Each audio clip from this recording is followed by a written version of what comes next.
Jadi dengan tidak adanya bangunan permanen di situ ya, ini menunjukkan bahwa baginda Nabi itu berwawasan global, berwawasan luas, bahwa Madinah nanti akan didatangi oleh siapa saja ya, dan dia siapa saja boleh dagang di situ.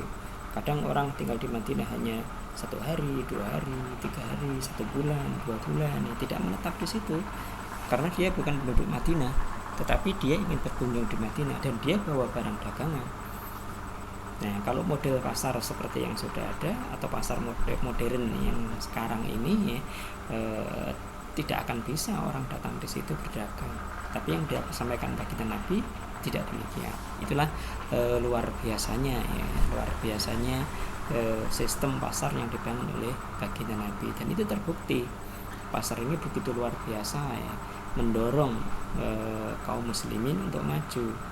Rasulullah paham bahwa para muhajirin itu, orang-orang yang datang dari Makkah menuju ke Madinah ini semuanya adalah pedagang. Utsman bin Affan, Abdurrahman bin Auf ya, dan sahabat lainnya, bahkan beliau sendiri itu adalah pedagang. Nah, dikembangkanlah bakat dagang itu di sini. Nah, ini terbukti ya pada suatu saat nanti ketika Utsman bin Affan membeli sumur milik orang Yahudi yang bernama Sumur Rumah milik seorang Yahudi. Ketika paceklik dijual dengan harga yang sangat mahal sehingga memberatkan kaum muslimin, Rasulullah dorong para sahabatnya untuk membeli sumur itu. Beliau bersabda, barang siapa yang mau membeli sumur itu, sumur milik orang Yahudi itu, maka Allah akan buatkan rumah baginya di surga. Dibelilah oleh sahabat ini, sahabat yang bernama Utsman bin Affan itu ya, dengan uang pribadinya seharga 20.000 dinar. 20.000 dinar. 20.000 dinar itu setara dengan 20.000 ekor kambing. Kalau 1 ekor kambing itu harganya 2 juta ya, kambing yang bagus ya, kambing yang untuk korban itu ya 2 jutaan atau 2 juta lebih, dan itu 20.000, berarti berapa itu? 4 miliar ya, dan itu Rasulullah masih ada, masih hidup. Nah, itu menunjukkan perdagangan dari Utsman bin Affan luar biasa berkembang dengan pesat. Hanya dalam beberapa tahun sudah beliau punya omset ya, atau keuntungan bisa jadi bukan hanya omset sampai 4 miliar itu. Nah, itu luar biasa ya, hanya orang-orang tertentu yang bisa melakukan itu, dan orang itu adalah para sahabat Rasulullah itu di bawah bimbingan dari baginda Nabi. Ini sistem perdagangan dalam Islam ya. 1, mencari yang halal itu hukumnya fardu. Itu ya, yang pertama itu mencari yang halal itu hukumnya fardu ain. Ini tidak, jadi fardu itu tidak hanya sholat, zakat, puasa, haji, tapi juga mencari yang halal. Ini mencari yang halal ya. Dulu para sahabiat ya, para istri-istri sahabat itu ketika suaminya akan keluar mencari nafkah, mereka selalu berpesan ya, kepada sang suami, cari yang halal, kata mereka ya, cari yang halal. Kami sabar untuk menahan lapar, tapi kami tidak sabar untuk menahan panasnya api neraka. Itu selalu dibisikkan di telinga suaminya ketika suaminya akan pergi untuk mencari nafkah. Ya, bukan terus cerita tetangga kita sudah beli ini, tetangga kita sudah beli ini, tetangga kita sudah punya ini, kemarin lagi kita pergi ke sana, rekreasi ke sana. Bukan itu yang didengungkan di telinga suaminya, tapi itu cari yang halal. Kami sabar ya dari lapar, tetapi kami tidak sabar ya dari panasnya api neraka. Ini yang kedua, mendokumentasikan akad muamalah.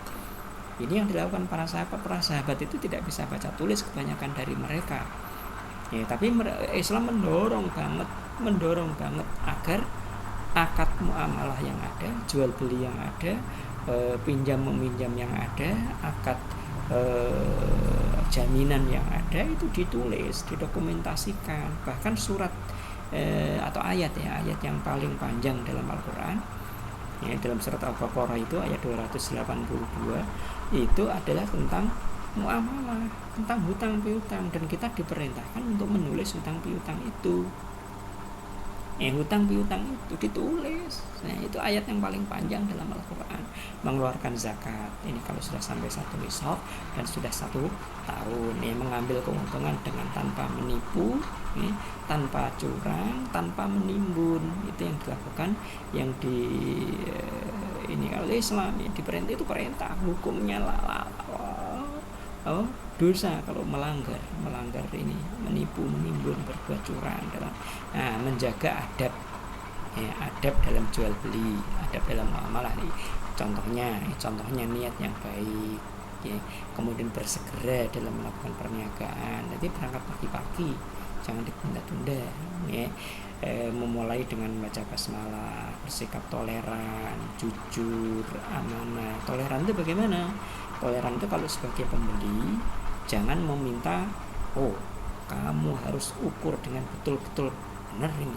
Saya 1 meter itu 100 cm, tidak boleh kurang sedikit pun walaupun hanya 1 inci. Nah itu misalnya begitu ya. Atau kalau bersikap toleran dalam sebagai pembeli ya, sebagai pembeli dia misalnya ada sedikit cacat pada barang yang dibeli. Cacat itu tidak membahayakan, tidak berpengaruh banyak ya, itu masih diterima, oke, nggak apa-apa. Itu kalau sebagai pembeli. Kalau sebagai penjual mungkin ya dengan memberikan hadiah dari apa yang dibeli oleh orang itu ya, harganya sekian, diberi korting, diskon. Nah itu termasuk toleran dalam jual beli sebagai penjual. Jujur, amanah. Jujur itu berkata apa adanya sesuai dengan fakta, namanya jujur. Kalau amanah itu kalau diberi tugas ya, diberikan sesuatu ditunaikan dengan sebaik-baiknya, memenuhi takaran timbangan ya. Tidak boleh curang, itu mengurangi sedikit aja, tidak boleh ya. Menerima pembatalan, namanya ikolah itu menerima pembatalan. Ada orang yang jual atau beli barang dari kita ya, kemudian sudah dibawa pulang, kemudian pembeli itu merasa menyesal membeli sesuatu yang tidak bermanfaat bagi dia, kemudian dia datang lagi kepada penjualnya meminta agar dibatalkan jual beli yang ada. Kemudian penjual itu menerima. Nah itu namanya iqalah, dan itu sangat dianjurkan di dalam Islam ya, ketika ada sesuatu dari pembeli terus kemudian dia mengembalikan ya barang yang dibeli tadi itu. Dan ini kalau di negara lain, di Australia itu betul-betul mereka lakukan. Kalau misalnya di sana beli buku ya, kalau ada orang beli buku kemudian 1 hari, 2 hari, 3 hari, bahkan mungkin sampai 1 pekan, dan pembeli itu datang kembali mengembalikan buku yang dibeli sebelumnya ya, itu akan diterima oleh penjual ya, dan tidak menanya penjual mengapa kamu membatalkan, dan ini pasti diterima. Itu iqalah namanya, dan itu konsep Islam, itu ada di kita ya, kaum muslimin itu ya. Terima kasih ya. Sampai di sini ini konsep Islam dalam membangun pasar ya, semoga dapat terima dengan baik ya. Assalamualaikum warahmatullahi wabarakatuh.